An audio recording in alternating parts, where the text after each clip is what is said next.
Okay, so week 12, Thursday. Today we are going to look at design and analysis of beams under combined loading. And we are going to look at ductile yield criteria. Okay, so there's two topics. And today's lecture will be 1 hour, 45 minutes. Okay, so we're going to look at principal stresses.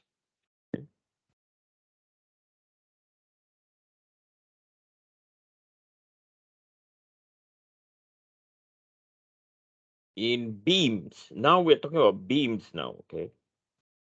Yeah, well, I will show you an example. What do we mean by that? Under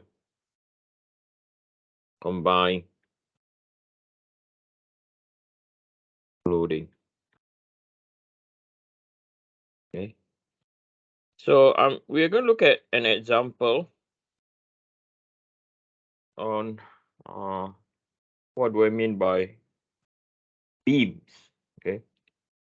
So if you go to Avenue to Learn, okay, on week 12, you'll see this diagram.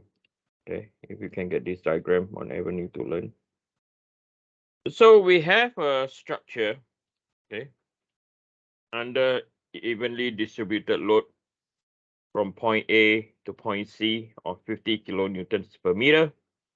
And this is a overhanging beam. It's not simply supported, but it's overhanging because A to B, the support, the structure is outside or outside the boundaries of B. Okay, so it's a overhanging beam. So given a structure like this, that's what we call a beam design. So what we're going to do is we're going to find, okay, or determine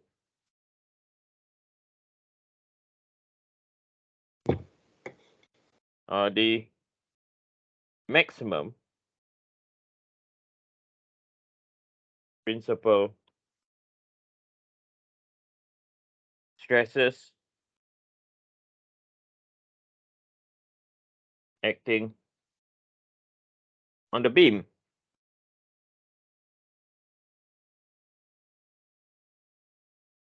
Okay. Now, the shape selected or the beam selected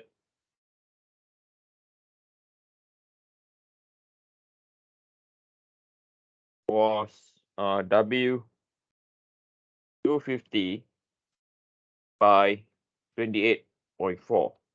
Okay. So this is the beam that is selected, W250 28.4. And I'm going to copy a table.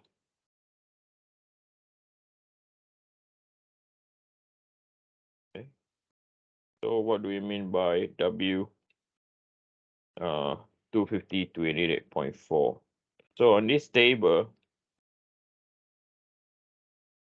again, you can find this table on Avenue to Learn week 12. Okay, there's this table over here.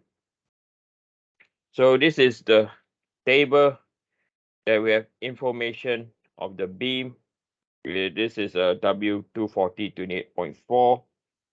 So the beam, the information that we need is exactly over here.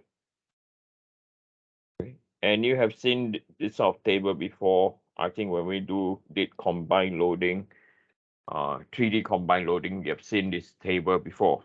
Okay. So this is the beam that has been used. Okay. And we are going to determine the principal stresses. Okay, we're going to determine the principal. Now, what's so unique about the beam design, okay, is this. Okay, why do I have to teach this as a separate lecture? Okay, it's similar to like shaft design, right? We from week 9 onwards, I think, or week 8, we did 3D combined loading. And then last lecture, we did shaft design combined with mold circle, right?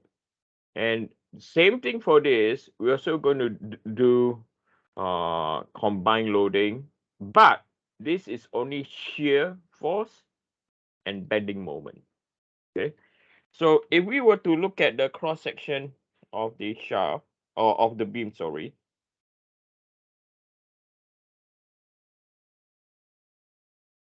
Okay, so this is our cross sectional area.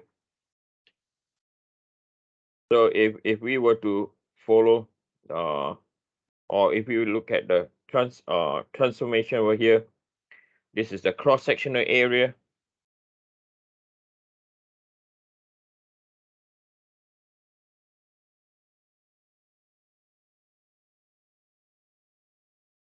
Of the beam. Okay.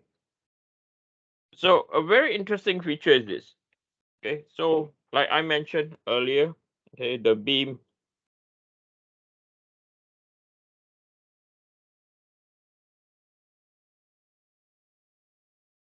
is under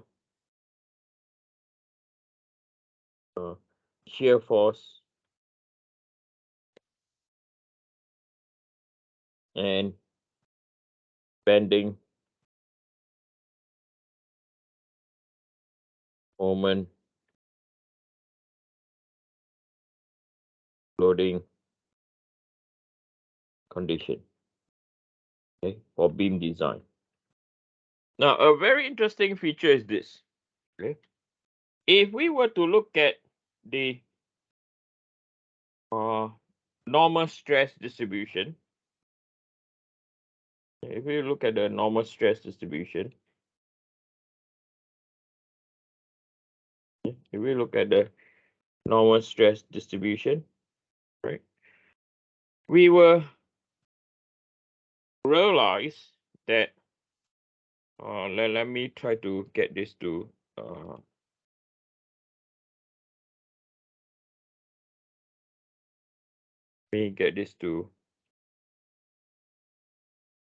in such a way that I can relate to this diagram over here. Okay.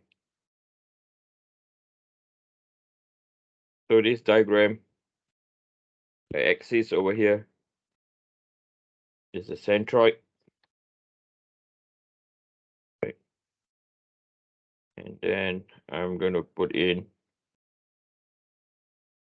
our normal stress. Okay. So this is our normal stress.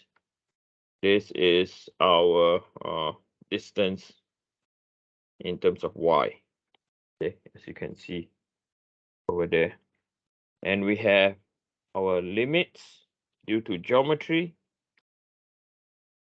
Okay. So there's our upper bound, and this is the lower bound. Okay. So if we look at normal stress, okay, loading due to bending moment,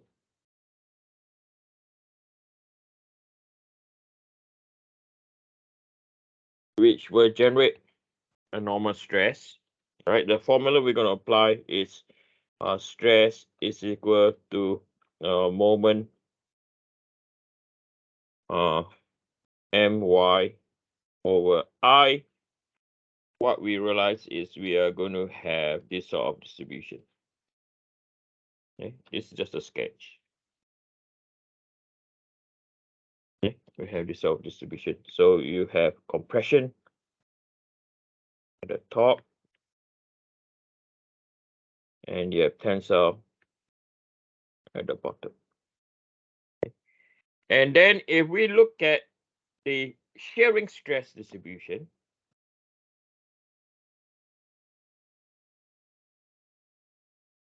now I'm going to draw our shearing stress distribution. Okay. So this is our shear stress, and this is our y, right? Right. So what we tend to get is we tend to have a distribution looking like this. Let's say this is just a sketch. Okay, bad sketch for one. I think I have a better way of doing this. So it goes up to here.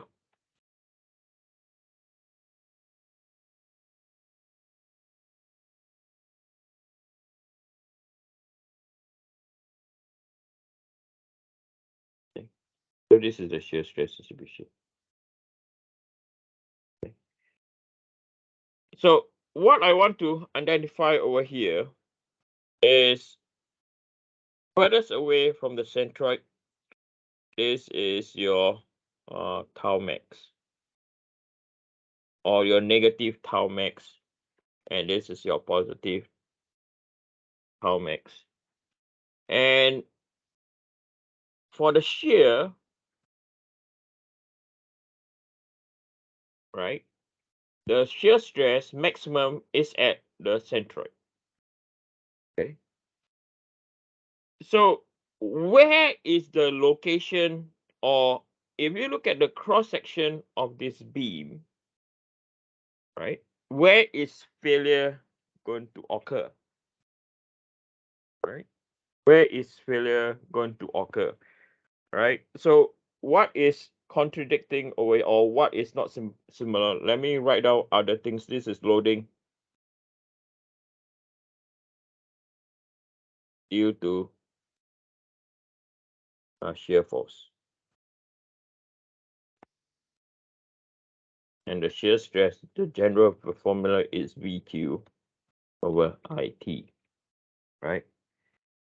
So the maximum for this case, the maximum is away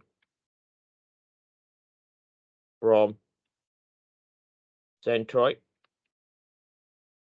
right? In shear, the max, right? The max is at the centroid, right? So if you pick one or the other, right, you're going to see very little shear stress or little normal stress. Okay. So in beam design, this is different. What is different? Okay, is that failure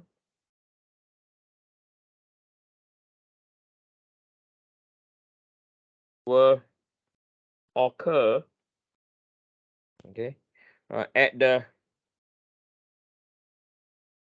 intersection of the flange and web. Okay, so this region that I'm going to color in red,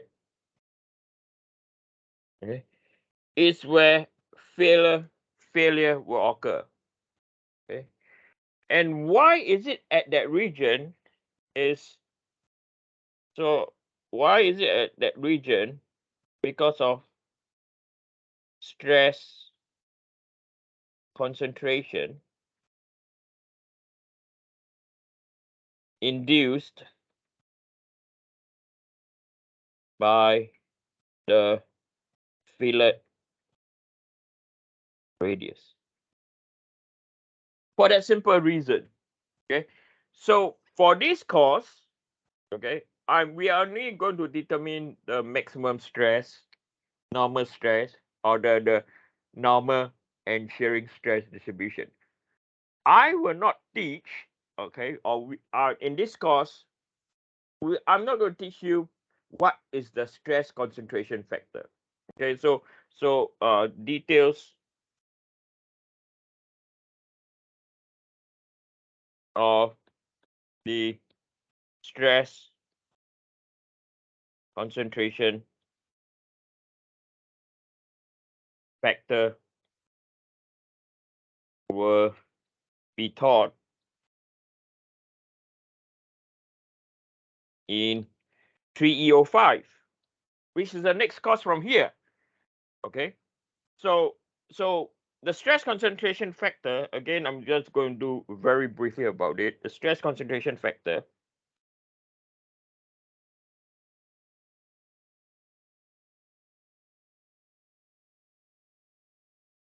okay, is dependent on the fillet radius size. Okay, smaller, i.e., smaller radius